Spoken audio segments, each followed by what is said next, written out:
जय हिंद दोस्तों, आप सभी का स्वागत है आपके अपने सैनिक वेलफेयर यूट्यूब चैनल में। दोस्तों, आज आपके वेलफेयर की दो बड़ी खबरें लेकर आया हूं। पहली खबर, जेसीओ और जवान उनके रीसेटलमेंट यानी कि जो 2023 और 24 में मई 2023 से लेके मार्च 2024 तक जिनको पेंशन जाना है उनके रीसेटलमेंट कोर्स की सूची जारी हो चुकी है। तो वो अपने हिसाब से किस में रीसेटलमेंट कोर्स करना है या नहीं करना है वो डिसीजन ले सकते हैं।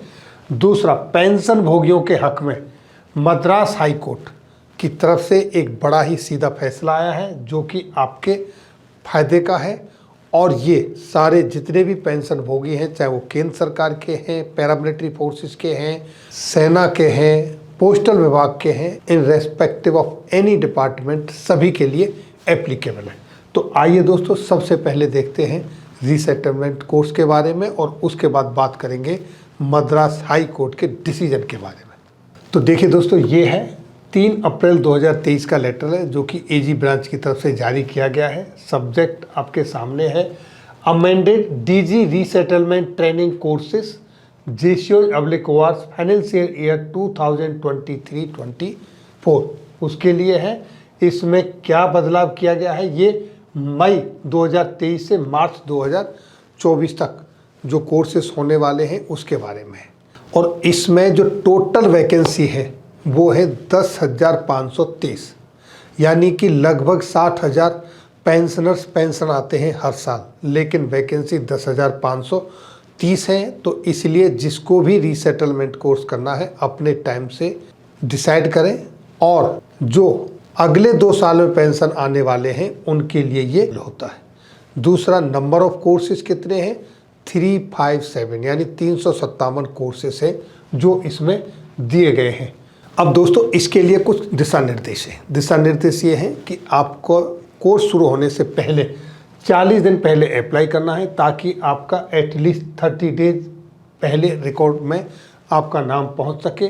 दूसरा, आपकी जब लास्ट 2 साल की सर्विस बचती है उसी समय आपने अप्लाई करना है। और जिस कोर्स के लिए आप अप्लाई कर रहे हैं उसके लिए जो क्वालिफ़िकेशन रिक्वायरमेंट है, जो एलिजिबिलिटी क्राइटेरिया है, उसी के लिए आपने अप्लाई करना है। दूसरे के लिए आपने अप्लाई नहीं करना है। और तीसरा, कैंसिलेशन अगर आप करना चाहते हैं तो कैंसिलेशन के लिए आपके पास ऑप्शन नहीं है, क्योंकि ओनली हॉस्पिटलाइजेशन की ही कंडीशन में आपका कंसीडरेशन किया जाएगा कैंसिलेशन, अदरवाइज नहीं किया जाएगा। और अगर कोई ख़ास वजह है तो आपको 30 डेज कोर्स शुरू होने से पहले रिक्वेस्ट जानी चाहिए। वो एक्सेप्ट होगी, परमिसेबल है या नहीं, फिर तब डिसीजन होगा। इस तरह के इसमें बहुत सारे इंस्ट्रक्शंस हैं, उनको आप पढ़ लीजिएगा, क्योंकि सारा लेटर बताऊंगा तो बहुत लंबा समय हो जाएगा। ये लेटर आप सभी की रिकॉर्ड ऑफिस में पहुंच चुका है। यूनिटों में आप अपनी ऑफिस में जाके ले सकते हैं, पढ़ सकते हैं, या इंटरनेट से भी अपनी यूनिट में डाउनलोड करके इसकी कॉपी ले सकते हैं। अब कोर्स जो देखेंगे, कोर्स का जो शेड्यूल है वो कुछ इस तरीके से है। कोर्स नंबर, कोर्स नेम, कौन सा कोर्स है, दूसरा उस इंस्टीट्यूशन का नाम जिसके अंदर और कौन सी जगह पे होगा वो इस कॉलम मिलेगा, किस तारीख से स्टार्ट होगा वो तारीख यहाँ है, एंड डेट कौन सी है ये यहाँ मिलेगा, कितनी वैकेंसी है और ड्यूरेशन कितना है, कितने वीक का है। इस तरीके से मई महीने में तो मई का देखेंगे और मई महीने की जब आपको पता चलेगा कि टोटल मई में कितनी वैकेंसी है, मई महीने में आपके सामने 1100 वैकेंसी हैं।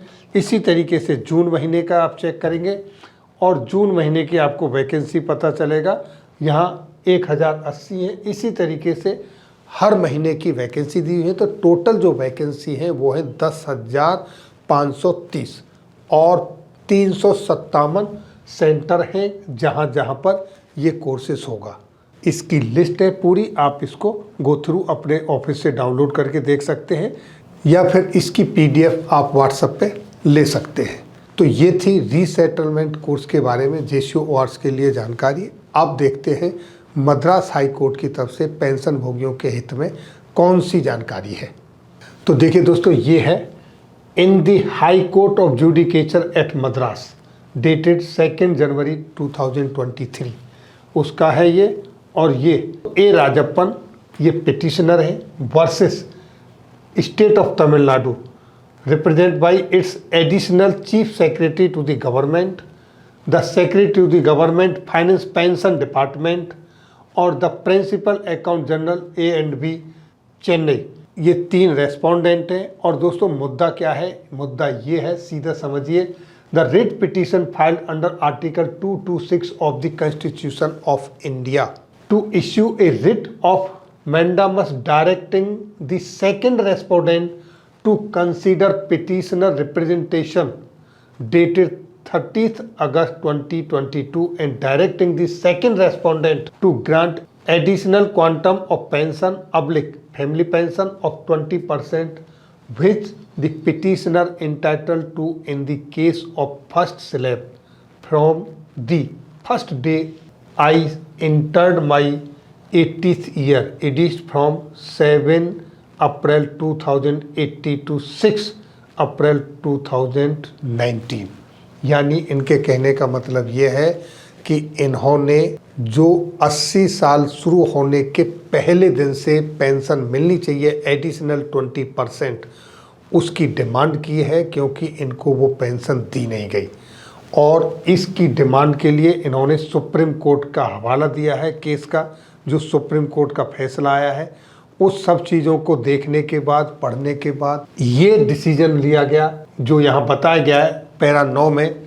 For the foregoing reason this court directs the second respondent to pass final orders on merit and in accordance with the law on the petitioner's representation dated 30th August 2022 requesting for grant of additional quantum of pension family pension of 20% which the petitioner claim he is eligible in the case of first slab on the first day of his 80th year।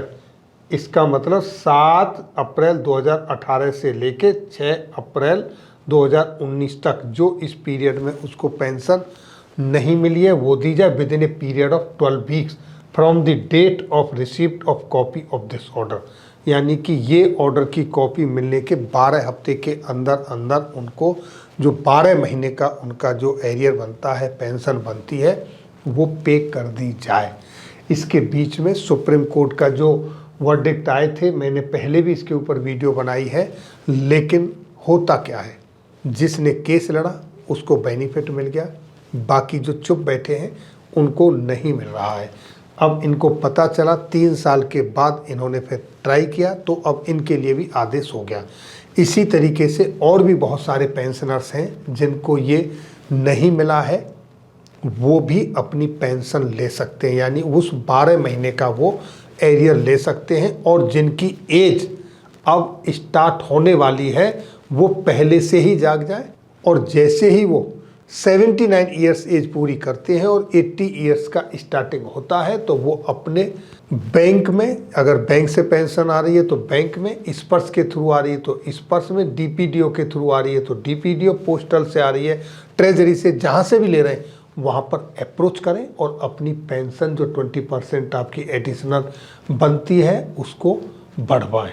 ये Madras high court ने order pass किया है mister A Rajappan के case में, जबकि इस तरह के फैसले सुप्रीम कोर्ट में डिसाइड हो चुके हैं। गवर्नमेंट को चाहिए, डीओपीडी को चाहिए कि वो इसके लिए सारे मंत्रालयों को, सभी डिपार्टमेंट्स को स्पेशल इंस्ट्रक्शंस दें कि जो इस तरह के केसेस हैं उनको अपने आप ही स्वतः ही इस तरह से इम्प्लीमेंट कर दें, क्योंकि कोर्टों के पास तो पहले से ही दुनिया भर के केसेस पेंडिंग पड़े रहते हैं और लोड ना बढ़ाएं।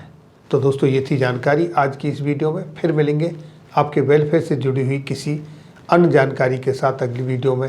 तब तक के लिए जय हिंद, जय भारत।